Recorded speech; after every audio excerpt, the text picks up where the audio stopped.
తర్వాత మళ్ళీ మిమ్మల్ని అందరినీ ఇలా చూడటం చాలా ఆనందంగా ఉంది.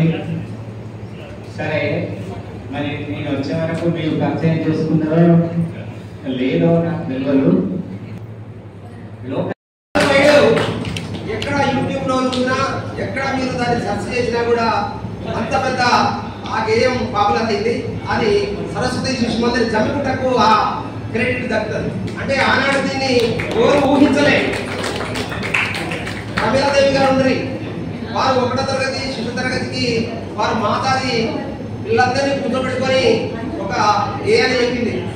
ఆ గేయం కూడా ఇక్కడే ప్రారంభమైంది. అంతకుముందు ఏ పాఠశాలలో ఏ కవి దాన్ని రచించలేదు. ఆ గేయం ఏంటంటే, చిట్టి చిలకమ్మ అమ్మ కొట్టిందా ఓటకెళ్ళావా అనేటువంటిది అది ఉంది. అంత పెద్ద పాపులర్ అయినటువంటి ఆ గేయం కూడా జమ్మిగుంట సరస్వతి శిశు మందిరంలోనే ప్రారంభమైంది. దాన్ని ఛాలెంజ్ గా చెప్పగలను నేను.